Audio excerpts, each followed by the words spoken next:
Guys are very welcome back to my channel. कैसे हैं सब लोग? आशा करती हूँ सब लोग अच्छे से होंगे। ओवर थिंकिंग नहीं कर रहे होंगे मेंस का एग्ज़ाम देने के बाद, क्योंकि मुझे तो बहुत हो रही है। देखो, सबके साथ ऐसा हो रहा होगा। ये फ़ेज़ वो है, 2-3 दिन बीत चुके हैं, तो अब ये फ़ेज़ है कि आंसर की सबने चेक कर ली है। बहुत कुछ लोग होते हैं जो आंसर की नहीं चेक करते हैं, ठीक है? जैसे मैंने पिछली बार अपनी आंसर की नहीं चेक करी थी, बिकॉज़ मैं ये नहीं चाहती थी कि मुझे वो चीज़ आए कि हाँ यार, मैंने ये गलत कर दिया, ये गलत कर दिया। जब आप आंसर की चेक कर लेते हो ना, और एक बार आपको पता चल जाता है कि आपके इतने-इतने क्वेश्चंस गलत हैं, तो बहुत ज़्यादा बुरा लगता है, ठीक है? और मतलब वो रिग्रेट में जीता रहता है बंदा, यार क्यों, अब अगली बार तो 1 साल बाद आएगा। मतलब उस टाइम ऐसे जोश आता है कि यार ये तो पढ़ सकती थी मैं। बट पेपर अगले साल ही आने वाला है, तो ऐसा कोई फ़ायदा नहीं होता उस जोश का। जब तक पेपर आता है तब तक जोश ठंडा हो चुका होता है, ठीक है? तो अ, मैं अपने अटेम्प्ट्स बता देती हूँ। मैंने 42 क्वेश्चन अटेम्प्ट किए हैं। एक्चुअली हुआ क्या कि मैंने पहले 46 क्वेश्चन अटेम्प्ट किए थे।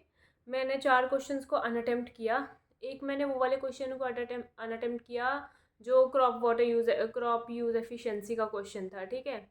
एक मैंने एक और ऐसे ही तुक्का लगाया था, मुझे भी नहीं याद कि मैंने कौन से क्वेश्चन को, बट हाँ, मैंने 3-4 क्वेश्चंस को अनअटेम्प्ट किया। उसमें से एक क्वेश्चन मेरा वो था जो हेटेरोट्रॉप्स वाला था, ठीक है? उसे भी मैंने अनअटेम्प्ट कर दिया। बट ठीक है, वो मेरा मतलब कि सही जा सकता था। उसके अलावा जो मैंने 3 क्वेश्चन अटेम्प्ट किए थे वो मेरे गलत थे, तो वो मैंने अनअटेम्प्ट कर दिया। हाँ, तो मेरा ऑलमोस्ट बराबर ही हो जाता अगर मैं उन चारों को अटेम्प्ट करती, क्योंकि उससे 1 नंबर मिलता और उससे 0.75 नेगेटिव हो जाते, तो 0.25 फ़ायदा होता। बट ठीक है, अभी ओवर थिंकिंग नहीं करेंगे, क्योंकि ऐसे भी क्वेश्चंस हैं जो मैंने लास्ट में अटेम्प्ट किए हैं। जैसे कि ब्रुसेलोसिस वाला क्वेश्चन, वो मैंने फर्स्ट राउंड में अटेम्प्ट नहीं किया था। जब मैं सेकेंड राउंड में रिवाइज़ करने आई तो मुझे आइडिया आया कि हाँ, अबॉर्शन वाला भी ऑप्शन दिया हुआ, और तब मुझे याद आया कि हाँ, ब्रुसेलोसिस में अबॉर्शन होता है। तो मैंने वो वाला तब टिक किया। उसके अलावा मैंने सवाना वाला क्वेश्चन भी लास्ट में किया था, ठीक है? उसके अलावा कैटरपिलर विल्ट वाला एक ऐसा क्वेश्चन था जो मैं कर सकती थी।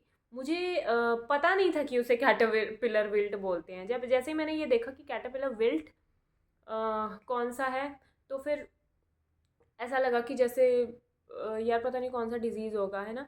बाद में मुझे, जब मैंने आंसर की देखी, तो पता लगा कि ट्री टॉप डिजीज़ होता है, तो मुझे पता था कि वो तो एनपीवी से ही होगा। बट हाँ, जब हमें टर्म्स का ही नहीं पता तो फिर हम नहीं बोल सकते इस बारे में कुछ।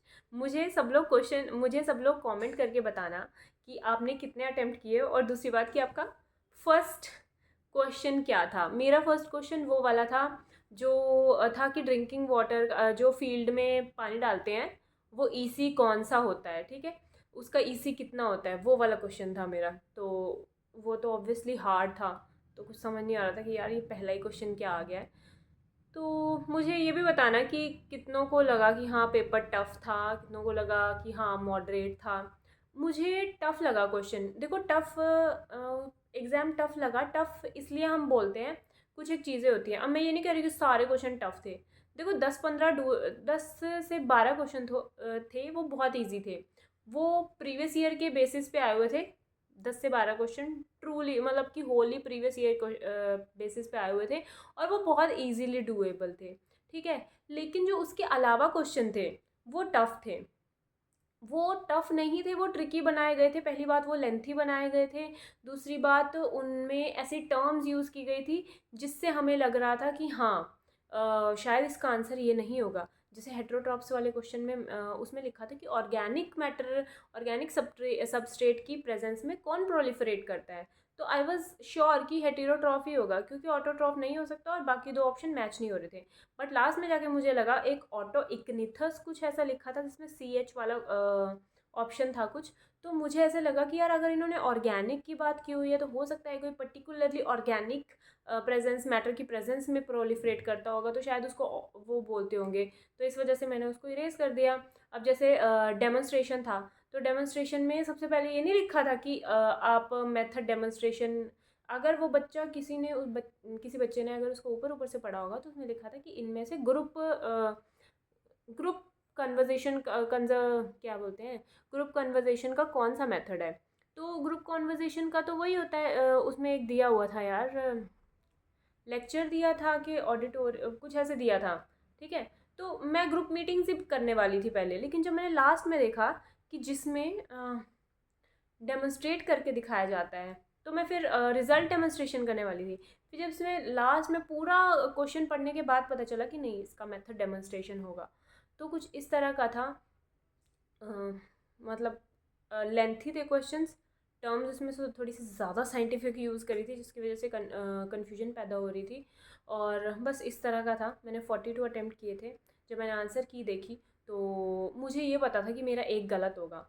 वो वाला था जिसमें एपिकल इनकम्प्लीट डोमिनेंस जिसका आंसर होना था, ठीक है। उस टाइम पता नहीं क्यों दिमाग में यार नहीं स्ट्राइक किया कि इनकम्प्लीट डोमिनेंस होगा। हालांकि जब देखो वही है ना, उसमें भी वही टर्म्स यूज़ की थी। हेट्रोजाइगस जो जनरेशन है वो होमोजीनस पेरेंट से कैसे डिफरेंट होगी। तो बंदा पहले इसी में कंफ्यूज जाता है यार, हेट्रोजाइगस क्या होता है, होमोजीनस क्या होता है ना। और फिनोटिपिकल, चलो फिनोटिपिकल तो मतलब पता होता है सबको। तो वो वाला क्वेश्चन मेरा गलत ही था, मुझे पता है कि मेरा वो क्वेश्चन गलत है। उसके अलावा मेरा एक और क्वेश्चन गलत हुआ, एक अदसाली वाला क्वेश्चन था। बहुत सारे बच्चों ने अदसाली लगाया, लेकिन कह रहे हैं कि शायद उसका जो आंसर है वो अदसाली नहीं होगा, वो प्री सीजनल होगा। क्योंकि मेरे को अच्छे से उसकी वर्डिंग याद है। उसकी वर्डिंग थी कर्नाटका, कर्नाटका में कौन से लगाए जाते हैं 15-16 महीने के लिए, और उसकी जो प्लांटिंग है वो भी अक्टूबर वगैरह में, सर्दी में करी जाती है। तो अदसाली की मुझे उस टाइम भी पता था कि अदसाली की अगस्त वगैरह में करी जाती है। पर मैंने 15 महीने देख के उसका अदसाली लगा दिया। तो उसका प्री सीजनल होगा, वो भी गलत हो रहा है मेरा। एक और मैंने गलत हो रहा है, वो मैंने तुक्का ही मारा था। जो बटन मशरूम है वो कब हार्वेस्ट किए जाते हैं, ठीक है। तो मैंने वो वाला कर दिया था जिसमें लिखा था कि उनके मार्जिन जब कर्ल होने लग जाते हैं। तो वो वाला गलत था। सही आंसर शायद बटन स्टेज है, वो मेरा गलत हो गया। और एक और गलत हुआ है मेरा, अब मुझे याद नहीं आ रहा है एक और कौन सा गलत हुआ है। तो मेरे 5 क्वेश्चन गलत हो रहे हैं, जो कि बहुत ज़्यादा होते हैं। और ये जब देखा ना, और जब मन खराब हुआ बहुत गंदे वाला, क्योंकि देखो 5 क्वेश्चन तो गलत ही हो रहे हैं। 42 में से 5 क्वेश्चन गलत कर दो तो हमारा 37 बन गया। 37 का भी 1.5 नंबर चला जाएगा, तो कितने आएंगे यार, 35.75 आएंगे। जिसका कोई मतलब नहीं रह जाता इतनी कम वैकेंसी में। हाँ, अगर 1000 वैकेंसी होती तो बात अलग थी, तो हो सकता था कि हाँ कट ऑफ कम चली जाएगी और ऐसे वैसे हो जाएगा। पर चलो, अभी कुछ नहीं बोल सकते हैं, क्योंकि कट ऑफ पे ही डिपेंड करता है कि कितनी जाएगी। हो सकता है 20 कट ऑफ चल जाए, वैसे 20 नहीं जाने वाली है, हमारे बोलने के हिसाब से कट ऑफ नहीं जाएगी। लेकिन मुझे कहीं ना कहीं लगता है कि कट ऑफ ना, जैसे पिछली बार 28 गई थी, और ये जो एग्ज़ाम था ये 3-4-5 साल में जब से मैं एग्ज़ाम दे रही हूँ तब से ये सबसे टफ एग्ज़ाम आया है। तो कट ऑफ बढ़ती अगर सेम नंबर ऑफ़ वैकेंसीज़ होती, ठीक है। लेकिन cut off sorry, cut off बढ़ती नहीं, कट ऑफ कम होती, क्योंकि एग्ज़ाम टफ है। अगर सेम नंबर ऑफ़ वैकेंसीज़ होती, लेकिन अब वैकेंसीज़ कम है तो कट ऑफ भी कम नहीं होगी। कट ऑफ उतनी ही रहेगी मुझे लगता है जितनी पिछली बार थी, या उससे थोड़ी सी कम जा सकती है। वैसे वो मेरा इनर माइंड प्रे कर रहा है कि कम चली जाए, बट हाँ ठीक है। शायद मुझे लगता है 28-29 तक ही कट ऑफ रहेगी। कट ऑफ कम होती, लेकिन अब कट ऑफ कम नहीं होगी क्योंकि वैकेंसीज कम है। तो कट ऑफ बढ़ने के तो कोई चांसेस है ही नहीं, बिकॉज पेपर पिछले पेपरों से टफ था। तो कुछ इस तरह का है। एनएससी का किस किस का एग्ज़ाम है वो मुझे बताना। एनएससी में और कोई प्रॉब्लम नहीं है। प्रॉब्लम ये है कि उन लोगों ने जो है वो सेंटर बड़े ख़तरनाक दिए हैं, स्पेशली नॉर्थ इंडियंस के लिए, मतलब जो यहाँ रह रहे हैं, पंजाब, हरियाणा और हिमाचल प्रदेश वाले एरिया में रह रहे हैं। बिकॉज चंडीगढ़ अगर दे दिया होता तो it would have been more easy for us, है ना। बट हाँ ठीक है, फर्स्ट प्रेफरेंस ही दिल्ली है, और अगर दिल्ली नहीं आई तो मुझे नहीं पता कि मैंने सेकंड प्रेफरेंस कहाँ भर रखी है। वो थोड़ा सा एक प्रॉब्लम आ रही है, जिसकी वजह से पढ़ने का भी मन नहीं कर रहा है। एक तो एडमिट कार्ड भी नहीं आया हुआ है। बट ठीक है, जिन लोगों का भी एनएससी का है, पढ़ाई शुरू कर दो। बिकॉज एनएससी का जो पेपर है उसमें वैकेंसीज तो कम है, लेकिन यार ऑलरेडी हमने पढ़ा हुआ है, हमें थोड़ा सा ज़ोर और लगाना है। जो उनके बाकी सब्जेक्ट्स हैं जो 30 नंबर के आ रहे हैं वो पढ़ने के लिए, और एक बार रिवीजन और देना है। बिकॉज हमारी रिवीजन हो रखी है ऑलरेडी, एक हफ्ते में हम एक रिवीजन ईजिली दे सकते हैं। तो एक रिवीजन दे दो, और वो जो 30 नंबर का है उसको थोड़ा बहुत टच कर लो। वैसे वो किसी ने भी नहीं पढ़ा होगा क्योंकि सब एग्रीकल्चर वाले ही स्टूडेंट्स होंगे, तो थोड़ा बहुत टच कर लो उसको। वो मेरे ख्याल से पर्याप्त रहेगा एनएससी का एग्ज़ाम देने के लिए। बहुत लोग पूछ रहे हैं एनएससी की नोटिफिकेशन पोस्टपोन तो नहीं होगी। देखो मेरे मन में भी ये आ रहा है, क्योंकि अभी तक एडमिट कार्ड नहीं आया, तो ऐसे लगता है कि हाँ शायद पोस्टपोन हो जाए। बट देखो हमें तैयारी तो 22 दिसंबर के हिसाब से ही करनी पड़ेगी, क्योंकि अगर पोस्टपोन नहीं हुई तो फिर हमारी बैंड बच जाएगी, हमारी तैयारी नहीं हो पाएगी अप टू डेट। इसलिए तैयारी करो 22 दिसंबर के हिसाब से। अगर पोस्टपोन हो गया तो और अच्छी बात है, अगर नहीं हुआ तो चलो कोई बात नहीं। एक और बड़ा क्वेश्चन जो अब दिमाग में आता है कि अब मेंस का रिज़ल्ट कब आएगा, या फिर इंटरव्यू के लिए कॉल लेटर कब आएगा। मेरे ख्याल से इंटरव्यू का कॉल लेटर ही आता है पहले, ठीक है। मेंस का रिज़ल्ट उनका आता है, मेंस का रिज़ल्ट उनका आता है जिनका शॉर्टलिस्ट नहीं हुआ होता। जिनका शॉर्टलिस्ट हो गया होता है उनका बाद में आता है, इंटरव्यू होने के भी बाद में, फाइनल रिज़ल्ट से एक हफ़्ता पहले। तो जहाँ जो नोटिफिकेशन आई है IBPS SO की इस साल की, उसमें ये लिखा हुआ है कि नवंबर में प्री का एग्ज़ाम होगा, दिसंबर में मेंस का एग्ज़ाम होगा। हाँ सही बोला ना, दिसंबर में मेंस का एग्ज़ाम होगा। प्री का रिज़ल्ट भी नवंबर या दिसंबर में आ सकता है, जो कि हुआ दिसंबर में आया। और उन्होंने रिज़ल्ट के लिए जनवरी या फरवरी बोला है, में जो मेंस का रिज़ल्ट है कि हम क्वालिफाइड हैं या नहीं क्वालिफाइड हैं, उसके लिए जनवरी या फरवरी बोला है। और इंटरव्यू के लिए फरवरी या मार्च बोला है। तो आप चलो एक महीना पहले ही सोच के चलिए, तो ये है कि जनवरी में हमारा रिज़ल्ट आएगा और फरवरी में हमारा इंटरव्यू होगा। और रिज़ल्ट अगेन 1 अप्रैल को ही आने वाला है, क्योंकि उसमें क्लियरली लिखा है कि 1 अप्रैल को ही रिज़ल्ट आएगा। तो ये सिनेरियो है AFO का।